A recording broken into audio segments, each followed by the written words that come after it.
Diabetes में अक्सर चावल खाने पर संकोच जताया जाता है, क्योंकि जब चावल पॉलिश होते हैं तो इनका फाइबर कंटेंट कम हो जाता है, विटामिन्स कम हो जाते हैं और इसका ग्लाइसेमिक इंडेक्स बढ़ जाता है। इसका मतलब ये है कि जो सफ़ेद पॉलिश किए हुए चावल होते हैं ये बहुत जल्दी हमारे ब्लड में एब्जॉर्ब होकर हमारी शुगर बढ़ा देते हैं। अगर आपको भी डायबिटीज़ है और आप चावल खाना पसंद करते हैं, लेकिन इन्हीं कारणों की वजह से आपने चावल खाने या तो बंद कर दिए या बहुत कम कर दिए हैं, तो ये वीडियो आपके लिए है। क्योंकि आज मैं आपको बताऊंगी कि अगर आपको डायबिटीज़ है तो आपको कौन से चावल खाने चाहिए, इन्हें कैसे कुक करना चाहिए, इन्हें कैसे पकाना चाहिए और क्या कॉम्बिनेशंस यूज़ करने चाहिए ताकि इनका जो ग्लाइसेमिक इंडेक्स है ये कम हो जाए। तो चावल के बारे में पूरी जानकारी प्राप्त करने के लिए इस वीडियो को पूरा देखिएगा। तो अब सबसे ज़रूरी बात कि हमें कौन से चावल खाने चाहिए डायबिटीज़ में। देखिए, चावलों को आप दो कैटेगरीज में या दो श्रेणी में डिवाइड कर सकते हैं। जैसे कि एक है दाने के हिसाब से, लंबा दाना है, छोटा दाना है या मीडियम रेंज का दाना है, या फिर इसमें जो पोषक तत्व पाए जाते हैं इनके हिसाब से। अगर हम दोनों ही श्रेणी देखें या दोनों कैटेगरीज देखें तो इन दोनों कैटेगरीज में जो भूरा चावल या जो जंगली चावल जिसे हम कहते हैं, ब्राउन राइस, वाइल्ड राइस, जिनके दाने लंबे होते हैं, ये चावल सबसे अच्छे होते हैं क्योंकि इनका दाना लंबा होता है और इनमें फाइबर और पोषक तत्व ज़्यादा होते हैं, तो इनका ग्लाइसेमिक इंडेक्स जो है ये भी कम होता है, यानी ये जल्दी से हमारी ब्लड शुगर नहीं बढ़ाते हैं। लेकिन ब्राउन राइस की कुछ ऐसे वैरायटीज़ आती हैं, जैसे इंस्टेंट ब्राउन राइस आते हैं पैकेज वाले, ये ब्राउन राइस आपको नहीं यूज़ करने चाहिए क्योंकि इनका ग्लाइसेमिक इंडेक्स बहुत हाई होता है। इसके अलावा जो लंबे दाने वाले बासमती चावल होते हैं ये भी हेल्दी होते हैं क्योंकि ये इनका दाना लंबा होता है, इनमें थोड़ा सा पोषक तत्व ज़्यादा होते हैं छोटे दाने वालों से, और ये जल्दी एब्जॉर्ब नहीं होते हैं। इनका जो ग्लाइसेमिक इंडेक्स है ये भी मीडियम रेंज में आता है, करीब 50 to 69 की रेंज में आता है। आपको कोशिश करनी चाहिए कि अगर आप सफ़ेद चावल भी खा रहे हैं तो आप इसमें कम से कम 20% या 50% तक अगर हो सके थोड़े से ब्राउन राइस मिक्स कर लीजिए। ये कॉम्बिनेशन वाले चावल, इनका ग्लाइसेमिक इंडेक्स भी कम होगा, इनमें सारे पोषक तत्व भी होंगे और फाइबर भी मिलेगा आपको। अगर आपने ब्राउन राइस या वाइल्ड राइस या इस तरह के कोई भी चावल कभी ट्राई नहीं किए हैं और आप पहली बार ट्राई करना चाहते हैं तो खाना खाने के बाद अपनी ब्लड शुगर ज़रूर टेस्ट करके देखिए, क्योंकि देखिए हर किसी का शुगर रिस्पांस अलग होता है और कई लोगों को इस तरह के चावल सूट नहीं करते हैं, उनकी ब्लड शुगर रिस्पांस हाई आती है। हो सकता है कि आपको ब्राउन राइस या वाइल्ड राइस से एलर्जी हो या इंटॉलरेंस हो, तो इसलिए जब भी आप कोई नई चीज़ ट्राई करते हैं तो अपनी शुगर ज़रूर टेस्ट करके देखिए कि आपकी बॉडी कैसे रिस्पॉन्ड कर रही है इस नए खाने को। चलिए अब जान लेते हैं कि चावल को कैसे पकाना चाहिए। देखिए, जो ग्लाइसेमिक इंडेक्स स्कोर होता है ये आपके पकाने के तरीके से चेंज हो सकता है। अगर आप लो ग्लाइसेमिक इंडेक्स वाले चावल भी खा रहे हैं, जैसे बासमती चावल खा रहे हैं या ब्राउन राइस या वाइल्ड राइस खा रहे हैं, इनको भी अगर आप ज़्यादा पका देंगे या इनको ओवर कुक कर देंगे तो इनका ग्लाइसेमिक इंडेक्स जो है ये बढ़ जाएगा। क्योंकि अगर आप इनको सॉफ्ट पका लेंगे या इनको एकदम गला देंगे तो ये बहुत जल्दी एब्जॉर्ब होंगे और आपकी ब्लड शुगर बढ़ाएंगे। तो इसलिए चावल पकाते वक्त आपको ध्यान रखना चाहिए कि आप चावल को कभी भी ज़्यादा गलाएं नहीं, इन्हें थोड़ा सा कड़ा रहने दीजिए, ओवर कुक मत कीजिए चावल को। दूसरी बात ये कि चावल पकाते समय आपको उसमें 1 चम्मच घी या तेल डाल लेना चाहिए, या फिर चावल पकने के बाद जब आप खाना खाते हैं तब ऊपर से 1 छोटा चम्मच आप घी डाल लीजिए।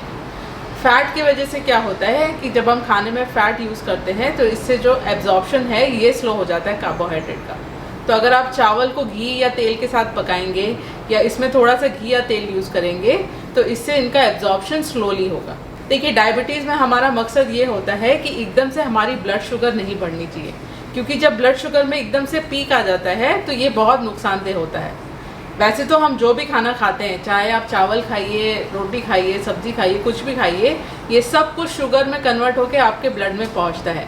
तो इसलिए हमें ऐसी कोशिश करनी चाहिए कि जो भी हम खाना खाते हैं ये धीरे धीरे एब्जॉर्ब हो, ताकि हमारा ब्लड शुगर जो है ये एकदम से हाई ना हो जाए। तो चावल पकाते समय आप हमेशा इसमें 1 चम्मच घी या तेल डालिए, या फिर आप चावल खाते वक्त 1 छोटा चम्मच घी का यूज़ कर सकते हैं। लेकिन इसमें भी आपको ध्यान रखना चाहिए क्योंकि इंडियन खाना जो है ये प्राइमरीली कार्बोहाइड्रेट बेस्ड है। हम ज़्यादा कार्बोहाइड्रेट वाली चीज़ें खाते हैं क्योंकि प्लांट बेस्ड खाना रहता है हमारा, रोटी है, दाल है, सब्जियां हैं या चावल है, ये सब प्लांट प्रोडक्ट्स हैं। हम जो एनिमल प्रोडक्ट्स हैं, मीट है, चिकन, फिश, ये बहुत कम यूज़ करते हैं अपने खाने में।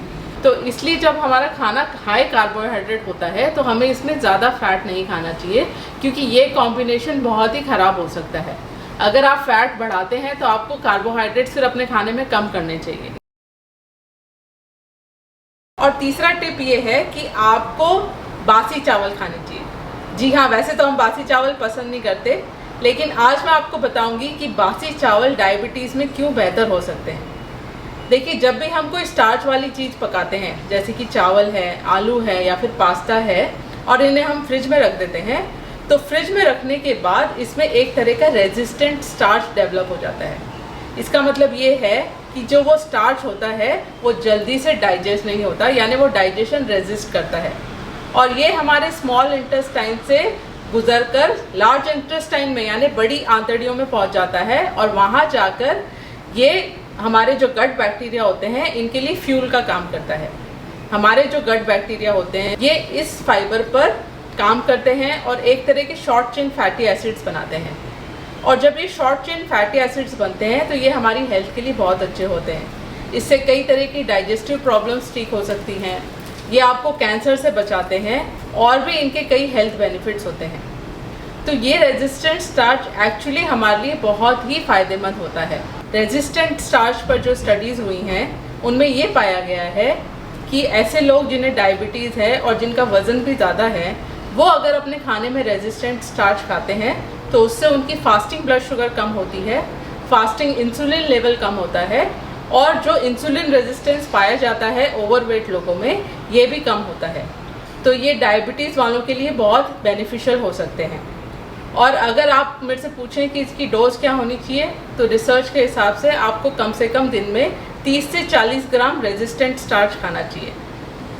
जो स्टार्ची फूड्स हैं, जैसे कि मैंने आपको बताया था बासी चावल है या फिर पास्ता है या आलू है, इनके अलावा कुछ ऐसी चीज़ें हैं जिनमें नेचुरली रेजिस्टेंट स्टार्च बहुत पाया जाता है, जैसे कि होल ग्रेन्स हैं, ओट्स हैं, नट्स एंड सीड्स हैं, खास करके काजू जो है, या फिर हमारी जो दालें और होल पल्सेस हैं, इनमें भी रेजिस्टेंट स्टार्च बहुत पाया जाता है।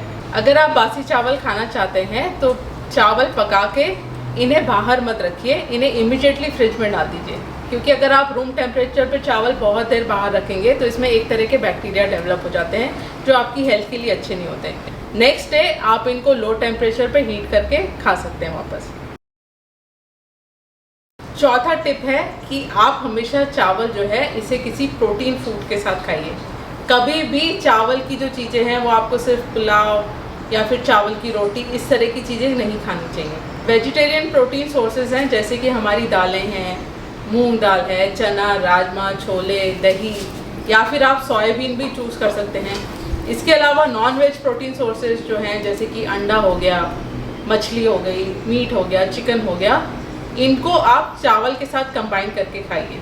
खाने पर जो ग्लाइसेमिक इंडेक्स की स्टडीज़ होती हैं उसमें ये पाया गया है, चावल को अगर आप किसी प्रोटीन फूड के साथ कॉम्बिनेशन में खाते हैं, जैसे 100 ग्राम चिकन या मीट के साथ खाते हैं, या फिर इसमें थोड़ा सा तेल या घी यूज़ करते हैं, सब्जियां ज़्यादा यूज़ करते हैं, तो इससे जो इसका ग्लाइसेमिक इंडेक्स होता है ये नियरली आधा हो जाता है।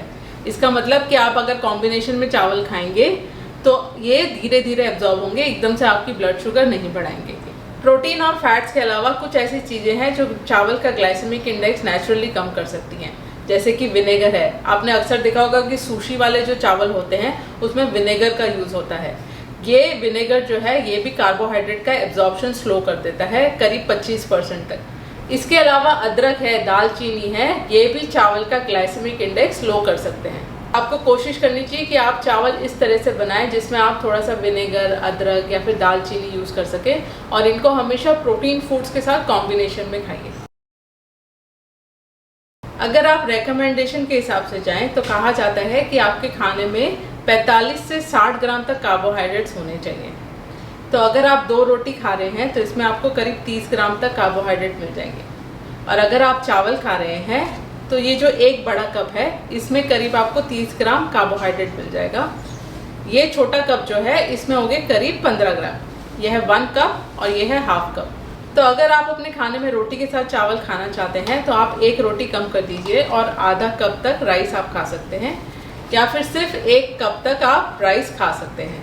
देखिए हर किसी की जो रिक्वायरमेंट है ये वेरी करती है, आपकी एक्टिविटी के हिसाब से, आपके बॉडी के वेट के हिसाब से और आपकी शुगर कितनी रहती है इस हिसाब से। अगर आप डिटेल में जानना चाहते हैं कि आपको कितने रोटी चावल खाने चाहिए, तो आपको डाइटिशियन से बात करनी चाहिए और उनसे अपना मील प्लान बनवाना चाहिए ताकि आप अपनी ब्लड शुगर बैलेंस कर सकें।